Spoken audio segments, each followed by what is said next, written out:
Es el momento, ¿verdad?, a modo de repaso, en que el pueblo de Israel se encuentra a puertas de cruzar el río Jordán. Ellos ya han transitado por el desierto, ¿se acuerdan que lo dijimos? Incluso leímos por ahí, durante 40 años, y Dios los ha llevado hasta ese momento. Incluso, en algunos momentos más, si usted sigue leyendo, hay cambio de mando, porque asume Josué, ¿verdad?, reemplazando a Moisés. Ahí mismo, en Deuteronomio, un poquito más adelante, ¿se acuerdan que lo leímos incluso en el capítulo 31, versículo 7?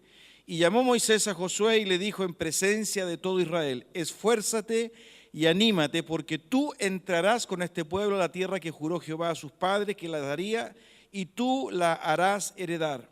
Y Jehová va delante de ti, Él estará contigo, no te dejará ni te desamparará, no temas ni te intimides. Ahora te toca a ti, le está diciendo Moisés a Josué. Yo hasta aquí llego, ahora te toca a ti. Qué tremendo, ¿no? Es como si hoy día también Dios nos dijese a nosotros: ahora le toca a ustedes.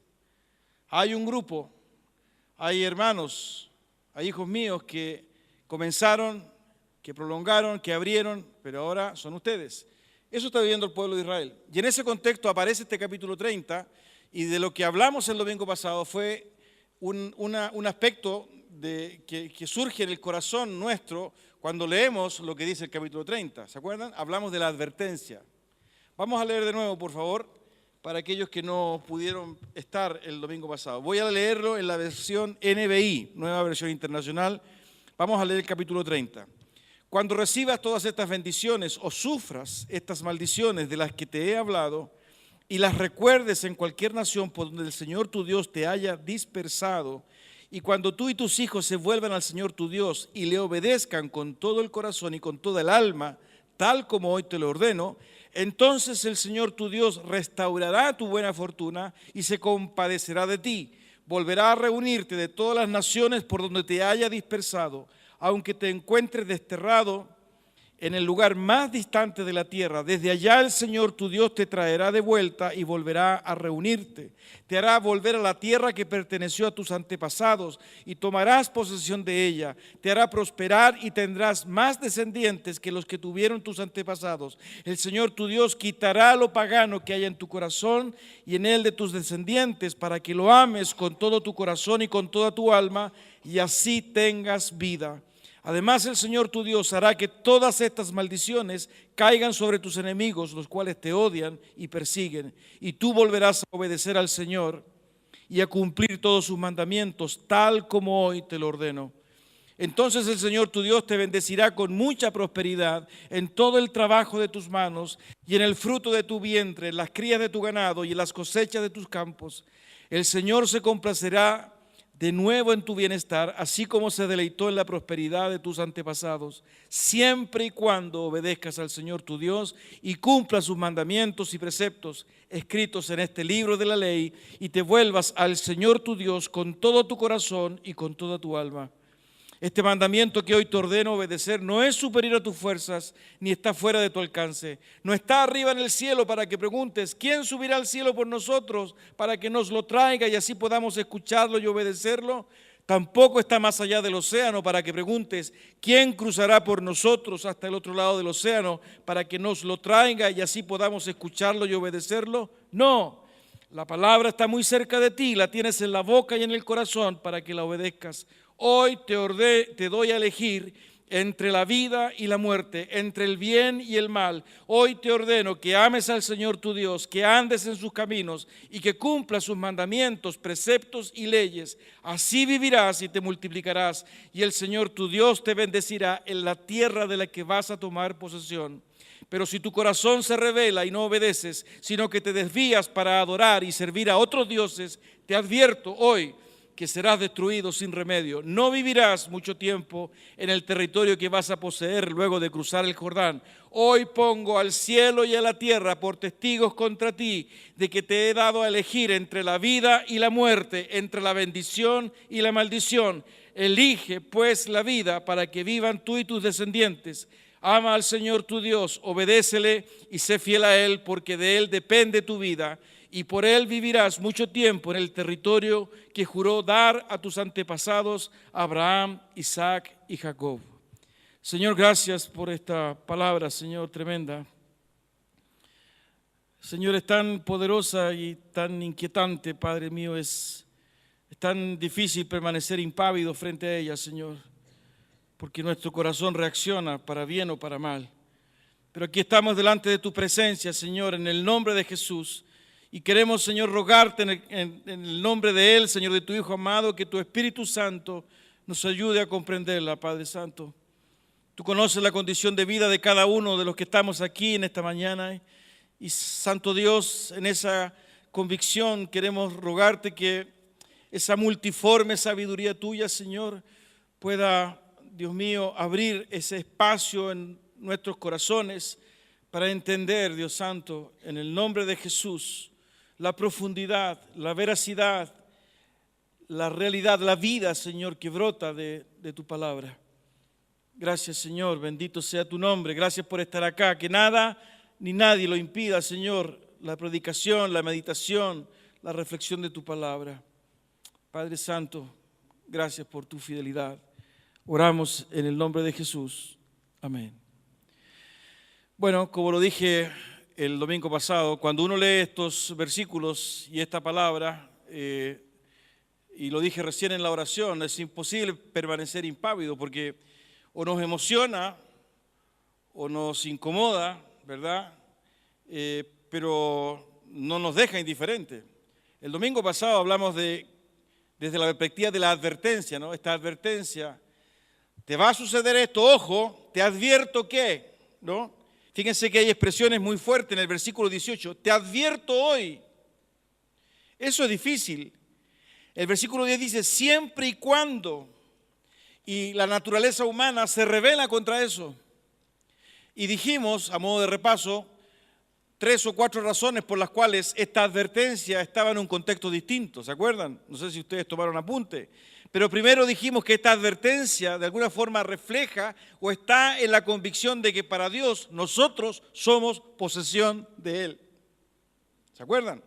Incluso fuimos a Efesios capítulo 1, cuando Pablo le escribe a los hermanos de Éfeso y les dice que hemos sido elegidos desde antes de la fundación del mundo, ¿verdad? Para ser sus hijos, para ser santos y para la gloria de Él. Es decir, Dios advierte porque sabe que aquellos a los cuales le está hablando son de su posesión, le pertenecen, es su pueblo, son sus hijos. No hay una indiferencia en Dios y por eso que está la advertencia. Lo segundo que dijimos es que les advierte, ¿verdad? No solo porque sean posesión de Él, sino porque habita y se mueve en medio de ellos.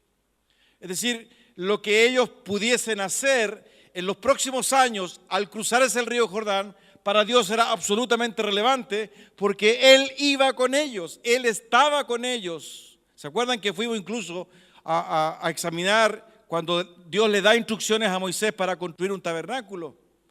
Y Dios le dice ahí en el capítulo 25 de Éxodo a Israel a través de Moisés, yo voy a habitar en medio de ustedes. Y después Pablo toma esa misma idea y la desarrolla en 1 Corintios.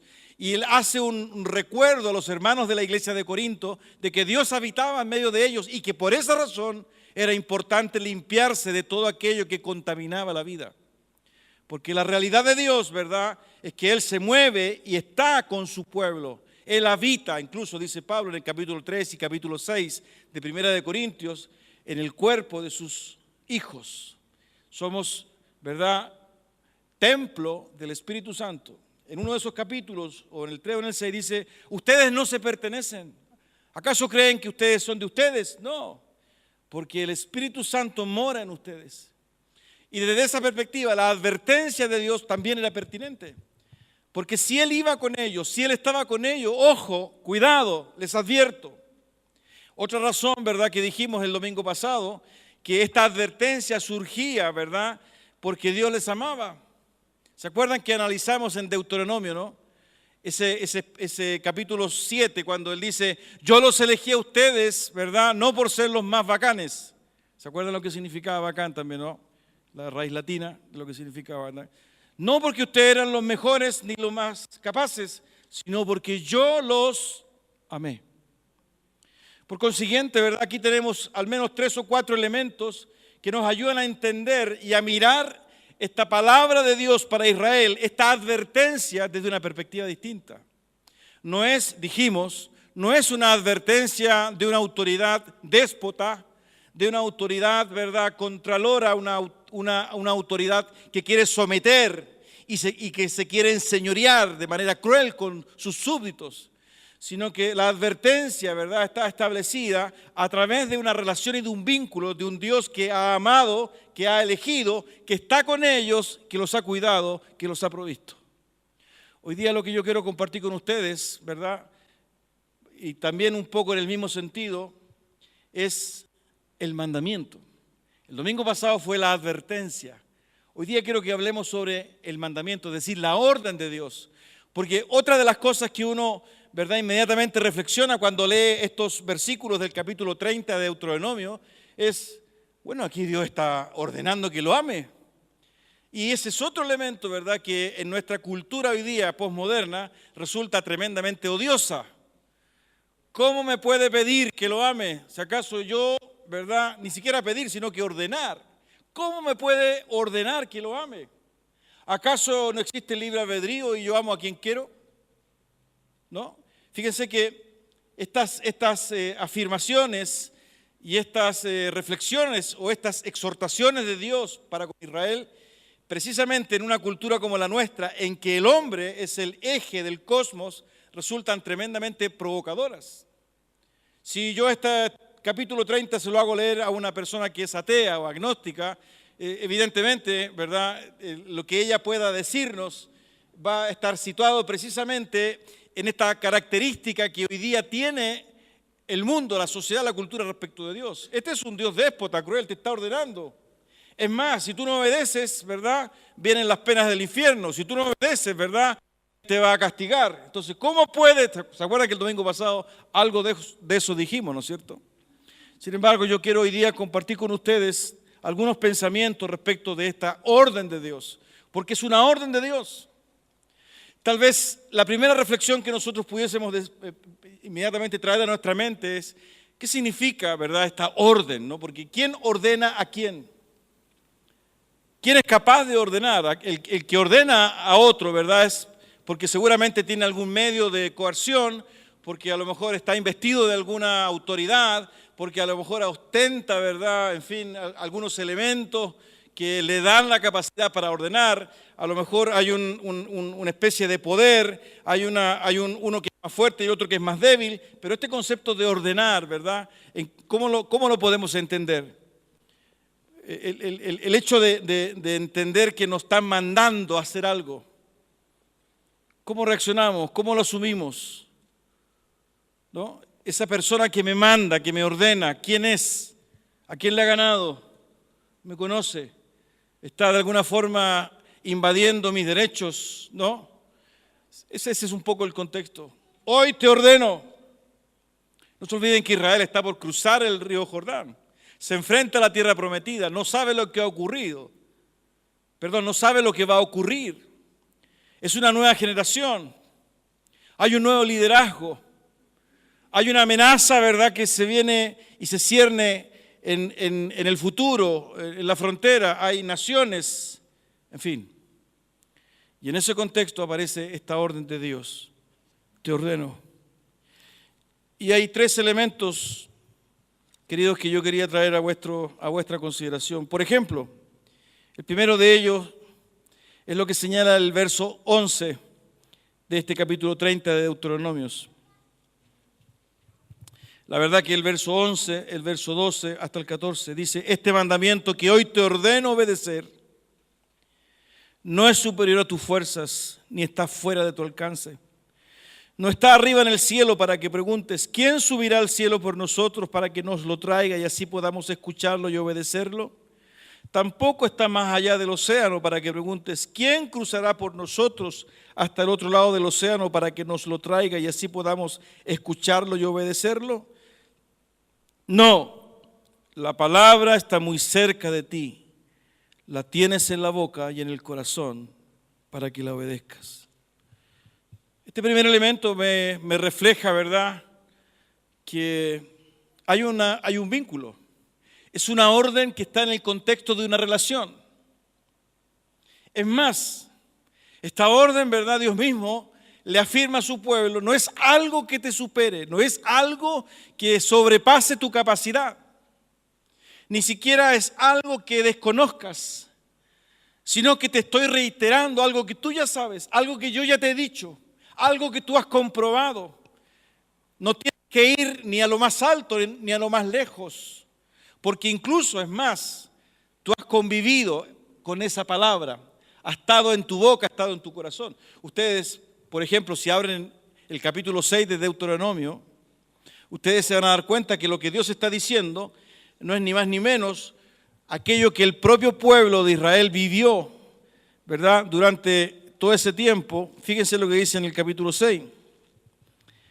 Deuteronomio capítulo 6. Aquí estamos retrocediendo 40 años más o menos. Y en el versículo 4 del capítulo 6 de Deuteronomio dice: Oye Israel, Jehová nuestro Dios, Jehová uno es. Y amarás a Jehová tu Dios de todo tu corazón y de toda tu alma y con todas tus fuerzas. Y estas palabras que yo te mando hoy estarán sobre tu corazón. Y fíjense lo que dice después.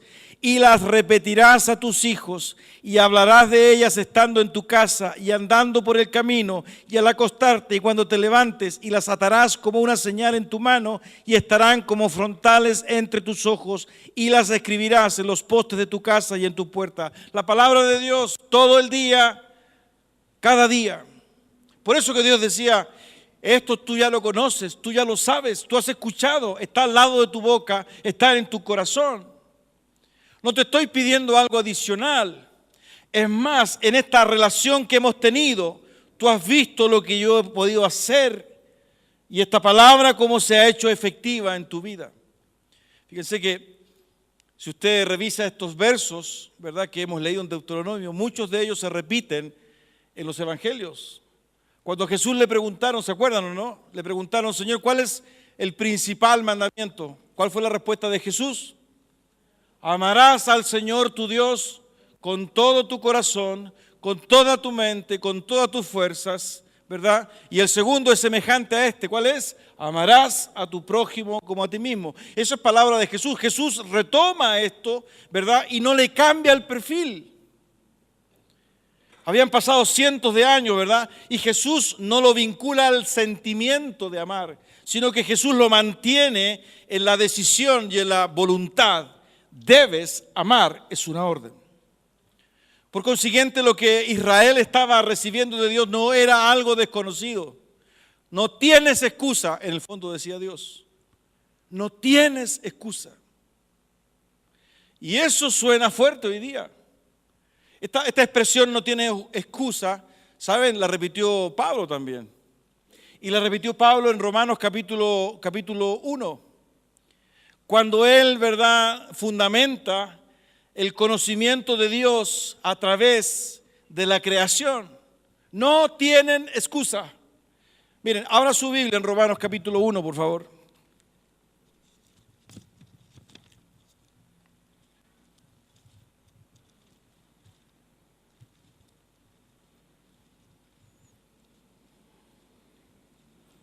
Romanos capítulo 1, versículo 20. Porque las cosas invisibles de Él, su eterno poder y deidad, se hacen claramente visibles desde la creación de siendo entendidas por medio de las cosas hechas, de modo que no tienen excusa. Pues habiendo conocido a Dios, no le glorificaron como a Dios, ni le dieron gracias, sino que se envanecieron en sus razonamientos y su necio corazón fue entenebrecido. Está hablando del hombre natural. Si usted sigue leyendo, ¿verdad?, Pablo llega a la conclusión de que porque precisamente rechazan a Dios, Dios los entrega a sus pasiones. Y la primera manifestación que aparece, ¿verdad?, por el hecho de rechazar a Dios, la idolatría, la depravación.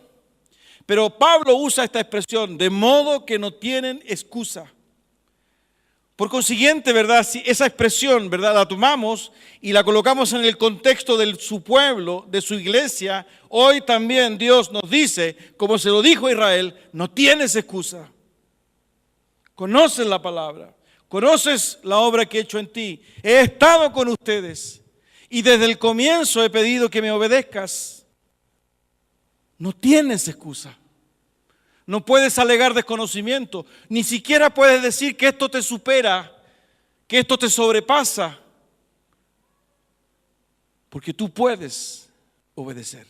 Si usted se fija en el contexto, ¿verdad?, de este texto, aparece, a pesar del mandamiento y de la orden de Dios, fíjense qué interesante, aparece la expresión elige. Es decir, es un mandamiento, es una orden de Dios, pero Dios da la posibilidad, elige. Coloco el bien y coloco el mal. Coloco la vida y coloco la muerte. Yo te ordeno que escojas la vida, pero elige. Es una paradoja, ¿no? ¿Cómo entender eso? ¿Cómo convergen en ese momento, verdad? Esta voluntad de Dios, este poder de Dios, pero que le da a su pueblo la opción de elegir. Está el mandamiento, está la orden, ¿verdad? Pero aparece en el contexto de elige. No me vengas a decir que no tienes excusa. No hay razón. Tú no te puedes justificar. No tienes excusa. Interesante porque nos muestra esta dimensión de Dios, esta dimensión documentada de Dios. ¿Qué significa documentada? Significa que Él no va a pedirte más de lo que tú puedas soportar, de lo que tú puedas obedecer, de lo que tú puedas y seas capaz de recibir. Pero no tienes excusa. El hecho de haber escuchado la palabra de Dios, el hecho de haber leído su palabra, ya te hace responsable delante de Él. Por consiguiente, se aproxima este año 2015 y cuando surgen proyectos y cuando surge incertidumbre y cuando no saben lo que va a ocurrir, este elemento se hace crucial en tu vida y en las decisiones que tienes y vas a tomar en el transcurrir del tiempo. Obedecer a Dios. No tienes excusa. No tienes excusa. Y mientras más escuchas y mientras más buscas, más responsable eres delante de Dios. Por consiguiente, queridos, ¿verdad? Este primer elemento está en este contexto del vínculo que hay de Dios con su pueblo. Lo segundo, queridos, que quería compartir con ustedes, bajo este modelo o este esquema, ¿verdad?, de una ordenanza o de un mandamiento que nos incomoda. Fíjense en el versículo 20, Deuteronomio 30, 20.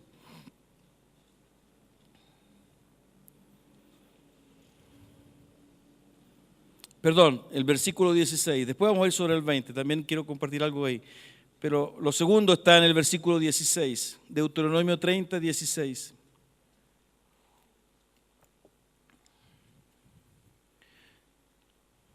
Hoy te ordeno que ames al Señor tu Dios, que andes en sus caminos y que cumplas sus mandamientos, preceptos y leyes.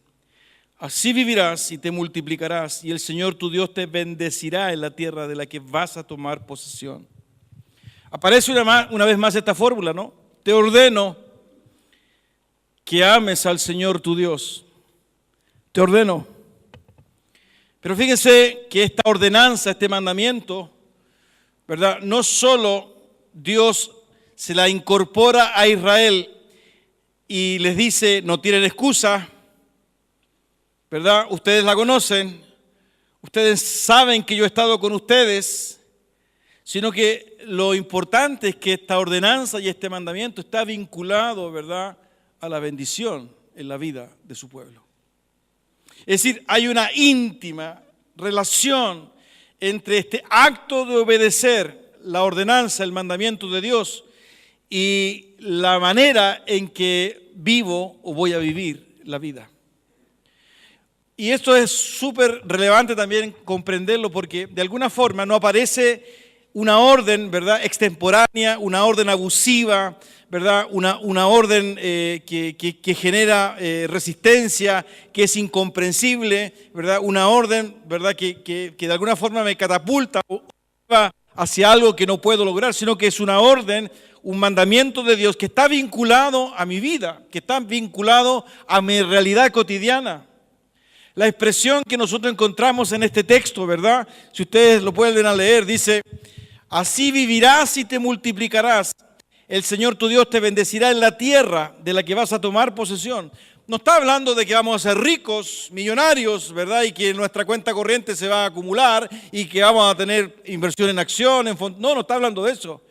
Lo que está diciendo, ¿verdad?, es que esta orden de Dios, este mandamiento de Dios, está estrechamente vinculado con la vida diaria, con lo concreto.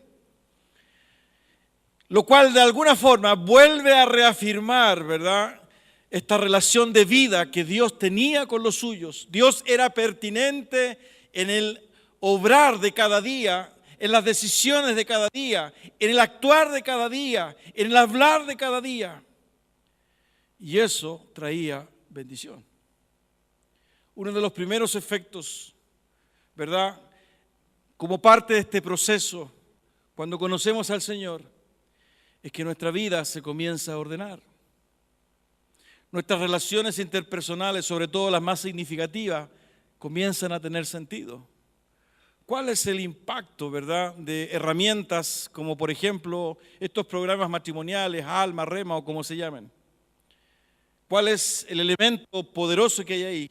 Este encuentro con Dios, ¿verdad? Esta relación con una dimensión espiritual distinta, abre el espacio, ¿verdad?, para que las relaciones se sanen. No todos, evidentemente, lo logran, pero es un espacio, ¿verdad?, que permite que esta realidad de Dios, este acto de fe, recobre, restaure, reperfile lo que estaba destruido o lo que no tenía esperanza. Es decir, esta realidad de Dios, esta convicción de Dios, esta búsqueda de Dios, esta presencia de Dios decanta en cosas concretas de vida, de sentimientos, de decisiones, incluso en aspectos económicos muchas veces. Por consiguiente, la orden de Dios está vinculada a la vida misma. No es una orden hegemónica, ¿verdad?, inconsulta que inmediatamente, ¿verdad?, provoca cambios, sino que al contrario, es una orden de Dios que está vinculada a tu vida, a tus desafíos, a tus anhelos, a tu fragilidad, a tu debilidad. Eso es lo que hay detrás de la orden de Dios. No es una orden de Dios, ¿verdad?, egoísta. Obedézcanme. Si lo hacen bien, la zanahoria; si lo hacen mal, el látigo. No tiene que ver eso. Si usted se fija, ¿verdad?, Él dice: yo les pongo el bien y el mal, pero elijan el bien.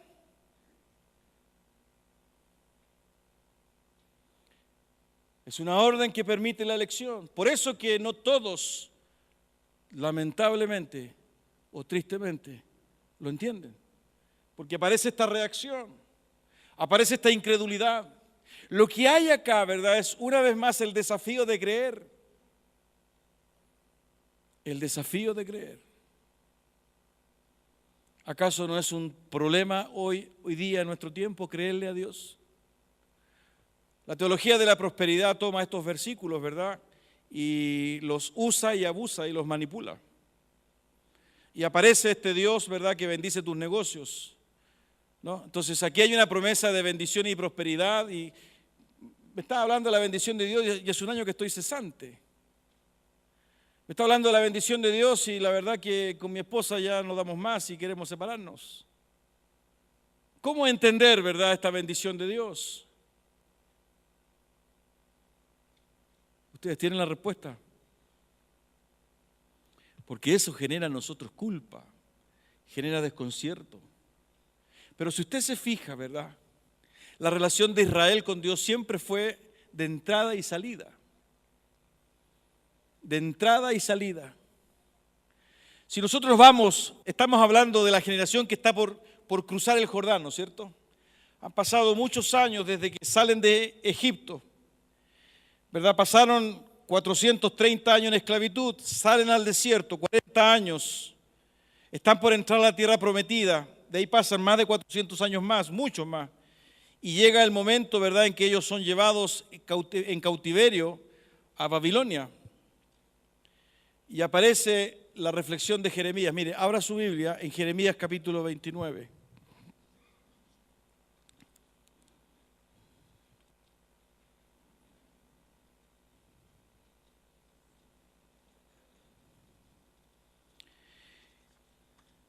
Jeremías capítulo 29.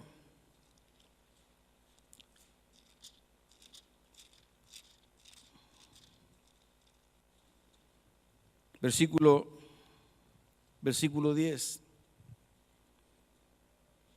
Porque así dijo Jehová: cuando en Babilonia se cumplan los 70 años, yo os visitaré y despertaré sobre vosotros mi buena palabra para haceros volver a este lugar.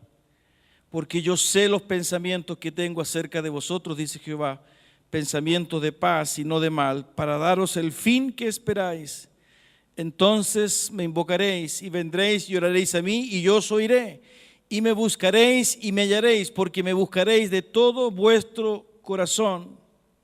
Y seré hallado por vosotros, dice Jehová, y haré volver vuestra cautividad. Y os reuniré de todas las naciones y de todos los lugares a donde os arrojé, dice Jehová, y os haré volver al lugar de donde os hice llevar. ¿Qué está diciendo? Está hablando cientos de años después, porque el pueblo no entendió. Y porque el pueblo no entendió y porque el pueblo no obedeció, tuvo que sufrir cientos de años después la cautividad, el dominio del imperio babilónico. Es decir, este Jehová, este Dios, aparece de nuevo en la historia de Israel cientos de años después que esta generación y otras más que hubo en el intertanto no obedecieron el mandamiento de Dios. Sin embargo, a pesar de eso, otra vez Dios, ¿verdad?, trae esperanza y trae restauración a sus vidas. Otra vez. Pero lo que hay acá, queridos, es una vinculación y una relación de Dios con su pueblo. Es una ordenanza que quiere y trae bendición, que trae presencia de Dios, que trae sentido de vida. El tercer elemento que quería compartir con ustedes se encuentra en el capítulo 30 de Deuteronomio, versículo 20. Deuteronomio 30, 20.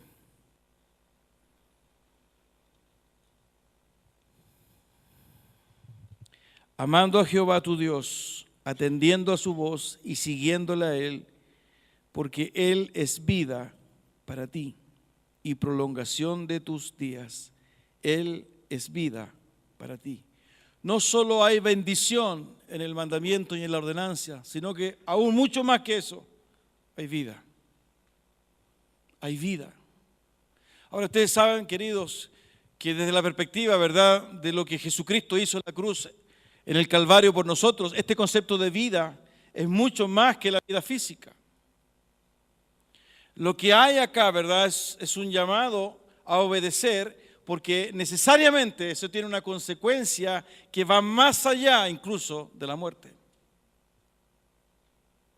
Esta esperanza, este sentido, ¿verdad?, de eternidad, este sentido de propósito, esta expresión de David cuando él en el Salmo 23, versículo 6 dice: ciertamente el bien y la misericordia me seguirán todos los días de mi vida, y en la casa de Jehová moraré por largos días. Esa expresión, ¿verdad?, de David tiene sentido, ¿verdad?, precisamente en su relación, en su vinculación con su Dios, por cuanto él ha obedecido.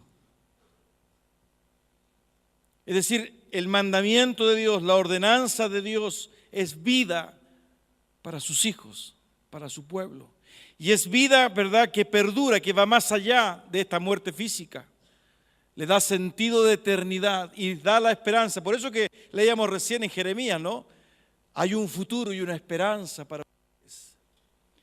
Es decir, el mandamiento y la ordenanza de Dios, ¿verdad?, no son preceptos aislados, no es un compendio y un manual ético, ¿verdad?, de conducta, sino que tiene que ver básicamente con algo que es mucho más profundo, que le da sentido y propósito a la vida de sus hijos, de su pueblo. Porque es una relación profunda, íntima. Es una comunión. Pero también, queridos, la ordenanza de Dios, y como cuarto elemento, es juicio. Fíjense el versículo 17 y 18 del capítulo 30 de Deuteronomio. 30, 17 y 18.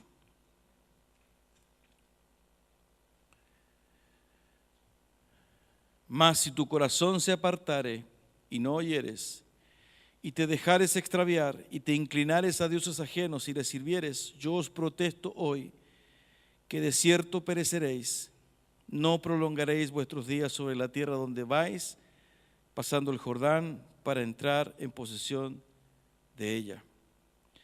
Yo os protesto hoy que de cierto pereceréis. Y esto no nos gusta. Aquí ya se puso complicado Dios. Es tan fuerte la influencia humanista hoy día en nuestro tiempo. Es tan fuerte que este texto no lo podemos aceptar. Lo rechazamos. Nuestra soberbia, nuestro orgullo lo rechaza absolutamente. Aquí aparece esta amenaza y esta advertencia, ¿verdad?, que nos hace reaccionar. Porque también es juicio. Y eso es lo que no hemos querido entender. Eso es lo que el hombre no ha querido entender, ¿verdad? La gracia de Dios también es juicio de Dios. Jesucristo en la cruz del Calvario es salvación. Su sangre nos limpia de pecado, pero también es juicio de Dios para aquel que no cree. Y el contexto, ¿verdad?, es que Dios ordena y Dios manda, y es eso lo que no podemos soportar. Por eso que aquel o aquella que tiene una relación con Dios necesariamente entra a esa relación de Dios a través del quebrantamiento. ¿Se acuerdan cuando vimos el Sermón del Monte, no? Capítulo 5. ¿Cuál es la primera bienaventuranza? La primera y la segunda, ¿cuáles eran? ¿Se acuerdan? Yo sé que varios de aquí estaban, así que y vi que tomaron apuntes. Bienaventurados, ¿quiénes son los primeros? Los pobres en espíritu. Y los segundos, los que lloran. ¿No es cierto? ¿Y por qué es importante entender este orden? Porque esa condición, ¿verdad?, refleja el corazón sentido, sincero, quebrantado, humillado, de reconocer que sin Dios no es nada, de llorar su pecado y su arrepentimiento en su presencia, entendiendo que Dios, ¿verdad?, es eterno, soberano, y que su gracia y su amor alcanzan mi vida, me perdonan, me dan una nueva esperanza y una nueva restauración en mi vida. Y en esa condición yo logro entender precisamente este vínculo y esta ordenanza de Dios para mi vida. Pero aquel que no ha vivido esa experiencia, ¿verdad?, evidentemente que textos como este resultan odiosos, incómodos. El juicio de Dios. Pero la palabra de Dios ha sido revelada para conocer, ¿verdad?, este carácter de Dios. Es gracia, es misericordia, es amor, pero también es juicio y también tiene ira. A pesar de que eso nos resulte incómodo. Pero eso es lo que está presente acá. Y es eso que nosotros, es algo que tenemos que entender. Ahora, esto no significa, por favor, ¿no?, porque cuando se escuchan estos términos, como que la mochila la llenan de piedra, ¿no? Entonces, en vez de salir contento, ¿verdad?, con el pecho inflado, así como pato silabario. ¿Usted sabe lo que es un silabario, no? No. Siempre caigo en el error de los ejemplos generacionales. Bueno, ahí nos enseñaron a leer, ¿no? Aparecía un pato amarillo, que así orgulloso, un tremendo pecho, ¿no? Pero lo que está detrás de todo esto, querido, y perdonen que lo diga de esta manera, es la forma con la cual nos relacionamos con Dios. ¿Quién creemos que sea Él? ¿Quiénes somos nosotros delante de Él? ¿Cuán relevante es su presencia, sus preceptos, sus mandamientos para nosotros? Lo que está implícito en esto es cuán importantes son los mandamientos de Dios para tu vida, si eso es lo que está en juego.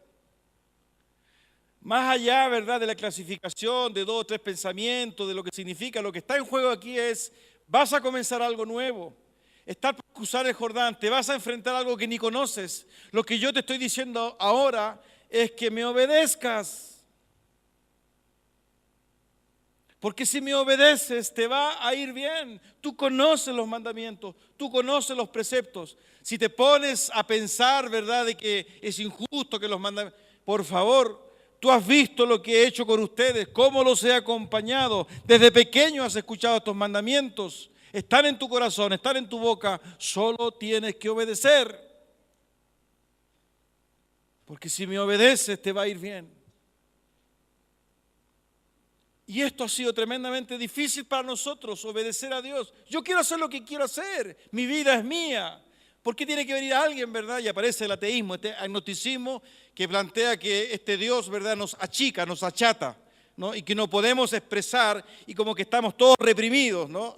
Así un poco la teoría de Sigmund Freud, así casi sexual, todos reprimidos, ¿verdad? Y en vez de disfrutar la vida y expresarnos tal como somos, ¿verdad? Andamos todos así con sentimientos de culpa. Esa es la mirada, ¿verdad?, humanista. Porque no somos capaces de reparar, ¿verdad?, en aquella bendición, ¿verdad?, que viene inmediatamente como consecuencia de esta obediencia. Y eso no es posible entenderlo. Dios se lo dijo de manera enfática a Israel en Jeremías capítulo 7. Miren, abran su Biblia. En Jeremías 7, este versículo lo hemos compartido otras veces. Jeremías 7, 21.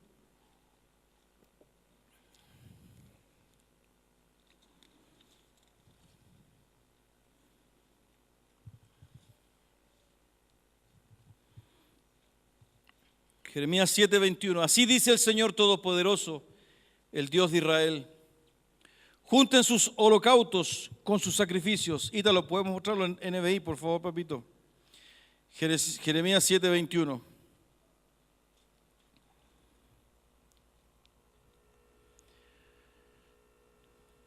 Hasta el 23.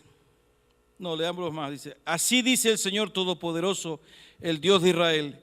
Junten sus holocaustos con sus sacrificios y cómanse la carne.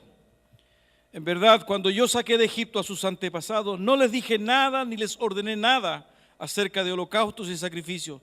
Lo que sí les ordené fue lo siguiente: obedézcanme. Así yo seré su Dios y ustedes serán mi pueblo. Condúzcanse conforme a todo lo que yo les ordene, a fin de que les vaya bien. Pero ellos no me obedecieron ni me prestaron atención, sino que siguieron los consejos de su terco y malvado corazón. Fue así como en vez de avanzar, retrocedieron. Desde el día en que sus antepasados salieron de Egipto hasta ahora, no he dejado de enviarles día tras día a mis servidores los profetas. Con todo, no me obedecieron ni me prestaron atención, sino que se obstinaron y fueron peores que sus antepasados. No necesitamos ninguna traducción, ¿verdad? Porque el mensaje es clarito. Cómanse la carne, yo no quiero más sacrificio. No quiero más sacrificio. Yo quiero que me obedezcan. No quiero más canciones. Está bueno de alabanzas, ¿verdad? Está bueno estas letras, que tú eres lo máximo para mí. ¿Se acuerdan? Una canción que cantamos hace un momento, ¿no? Fíjense lo que decía la letra. Hoy te rindo mi ser, te doy mi corazón, yo vivo para ti. Hoy te rindo mi ser, te doy mi corazón, yo vivo para ti. No quiero más eso. No quiero que rindas tu ser. No quiero que vivas para mí. Lo que quiero es que me obedezcas. Eso es lo que está diciendo. Porque en esa obediencia tú estás demostrando que me amas. Y saben, se lo dijo Samuel al rey Saúl. Cuando el rey Saúl, ¿verdad?, quiso hacer un sacrificio, ¿verdad?, no hizo caso a lo que el profeta le había dicho, hizo un sacrificio y se jugó la individual. Cuando llega el profeta le dice, ¿qué fue lo que te dije? No me obedeciste. ¿Acaso no sabes que la verdadera adoración es la obediencia? Que me perdonen mis hermanos que de alguna forma vibran con la alabanza y la música, pero esa es la verdadera adoración, la obediencia. Y la manera práctica, concreta, ¿verdad?, de dar testimonio de que amamos a Dios es la obediencia. Jesús lo repitió, queridos, en el capítulo 7 de Mateo dijo, El que oye mis palabras y las hace, le compararé con un hombre sabio que edificó su casa sobre la roca. Pero aquel que oye mis palabras y no las hace, le compararé con un necio, un hombre que construyó su casa sobre la arena. Cuando vino el viento, la tempestad, el río, la lluvia, ¿verdad? Grande fue su ruina, aquel que construyó sobre la arena. Lo que hay acá, queridos, es una permanente exhortación de Dios, transversal, a Israel, a la iglesia, a Dios, Jesucristo, en fin, para que precisamente los suyos, su pueblo, sus hijos, podamos entender, ¿verdad?, que lo que se requiere para vivir esta vida cristiana evangélica como testimonio a aquellos que no conocen a Dios es la obediencia. Y no la obediencia al pastor, no la obediencia a esta casta religiosa de turno, sino que la obediencia a su palabra, a sus preceptos, a sus mandamientos. Por eso que esta bendición de entender y saber y creer que el Espíritu Santo mora en nosotros nos permite entender esa palabra de Dios para obedecerla. Hermanos amados, ahí hay vida, hay bendición en la obediencia. Por eso que no solo es una advertencia, sino que también es una orden. Te ordeno que ames al Señor. Te ordeno que ames al Señor, porque ahí hay vida. Escoge tú. Qué delicado, ¿no? Qué delicado. Escoge tú. Obedece. Tengamos un momento de oración. Inclina tu cabeza.